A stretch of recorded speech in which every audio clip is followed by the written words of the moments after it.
लेकिन जर्जर जो बिहार की शिक्षा व्यवस्था है उसको बचाने के लिए आप लोग संघर्ष कर रहे हैं और इसलिए आप तमाम लोगों को मैं अपनी तरफ से अभिवादन करता हूँ, आपको प्रणाम करता हूँ। साथियों, हाल फिलहाल में नीति आयोग की एक रिपोर्ट आई है और नीति आयोग की रिपोर्ट ये कह रही है कि विकास के 7 पैमाने पर बिहार जो है वो सबसे नीचे है, सबसे निचले पायदान पर है। और हम समझते हैं कि उसका सबसे बड़ा जो कारण है वो है बिहार की बदहाल शिक्षा व्यवस्था। जिस राज्य में शिक्षा नहीं होगा, जिस राज्य में बच्चे स्कूल तो जाएंगे, खिचड़ी तो खाएंगे, लेकिन शिक्षक से उनका दर्शन नहीं होगा, उस राज्य का विकास संभव ही नहीं है। और इसलिए आपकी जो लड़ाई है वो सिर्फ अपने रोजगार के लिए नहीं, आपकी जो लड़ाई है वो बिहार को विकास के रास्ते पर आगे ले जाने के लिए, वो बिहार के भविष्य को बचाने और संवारने की लड़ाई है। और इसलिए आपकी लड़ाई में हमने शुरुआत से अपना साथ दिया है। साथियों, आप लोग जानते होंगे जो सरकारी आंकड़ा कह रहा है, केंद्र सरकार का जो शिक्षा विभाग है, जो मानव संसाधन विकास मंत्रालय अब तक था, उसके अनुसार 30 बच्चों के ऊपर 1 शिक्षक चाहिए। लेकिन बिहार के अंदर क्या स्थिति है आज? 8000 से ज्यादा स्कूल ऐसे हैं बिल्कुल जिसमें 100 बच्चों पर भी 1 शिक्षक नहीं है, उसमें बच्चों का आंकड़ा हो गया। सही सर। तो स्कूल में शिक्षक नहीं है, लेकिन आज केंद्र से लेकर के राज्य सरकार जो है वो आज देश को विश्व गुरु बनाने की बात कहता है। आप उनसे सवाल कीजिए कि जब स्कूलों में नहीं होंगे गुरु तो भारत कहां से बनेगा विश्व गुरु? स्कूल में जब टीचर नहीं है, और तो हमने पिछले समय जब कोविड महामारी का दौर था, जब विधानसभा का सत्र चला, उसी लॉकडाउन के समय में, तब हमने सरकार से ये रिक्वेस्ट किया था, हमने सरकार से कहा था कि बिहार भर के बच्चे 1 साल, 1.5 साल, 2 साल के बाद स्कूल जा रहे हैं। जब आपका लॉकडाउन खत्म होगा तो 2 साल के बाद बच्चे स्कूल में जाएंगे, तो उनके जाने से पहले आप शिक्षक की जो कुर्सी है वहां पे शिक्षक बैठा दीजिए ताकि बच्चे जाए तो स्कूल खाली नहीं रहे। लेकिन नीतीश कुमार की जो सरकार है, और मैं सिर्फ नीतीश कुमार की सरकार की बात नहीं कह रहा हूं, आज जो देश के अंदर केंद्र सरकार है, ये दोनों मिलकर के पूरे देश की शिक्षा व्यवस्था का बंटाढार करने में लगे हुए हैं। स्कूलों में शिक्षक नहीं है, तमाम विश्वविद्यालय, जिसको कहा जाता है कि बिहार का सबसे बेहतरीन विश्वविद्यालय आपका पटना विश्वविद्यालय है, 75% लेक्चर के पद वहां पे खाली पड़े हुए हैं। सब जगह यही आंदोलन चल रहा है। तो आप बिहार को बनाना क्या चाहते हैं? कल विधानसभा का जब सत्र चल रहा था, उसमें सरकार ने प्राइवेट यूनिवर्सिटी बिल में संशोधन करने की बात कही। हम तमाम विधायक ये कहते रह गए कि प्राइवेट विश्वविद्यालयों को लाने का, प्राइवेट यूनिवर्सिटी और प्राइवेट कॉलेज को बढ़ावा देने का और प्राइवेट स्कूलों को आगे करने का जो सरकार का एजेंडा है, उससे बिहार का कल्याण नहीं होगा।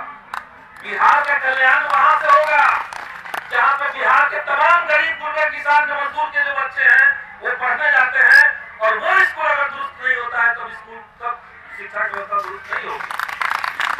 आपकी जो लड़ाई है 94,000 शिक्षकों के भीतर जो 38,000 चयनित अभ्यर्थी हैं, 38,000 से थोड़ा ज्यादा, 38,400 चयनित अभ्यर्थी, प्रक्रिया पूरी हो चुकी है, सारी प्रक्रिया हो गई है, और बगैर कोई कारण बताए, बिना कोई कारण बताए सरकार जो है वो काउंसलिंग और ज्वाइनिंग का डेट जो है वो लटका के रखा हुआ है।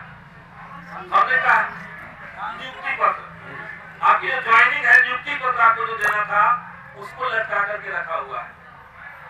हम सरकार से ये कहना चाहते हैं कि आप तारीख जनवरी में करवाइए। हमने जब शिक्षा मंत्री से पूछा, शुरू कर रहे हैं दिसंबर के मिड में हम लोग इसको शुरू करवाने की कोशिश कर रहे हैं।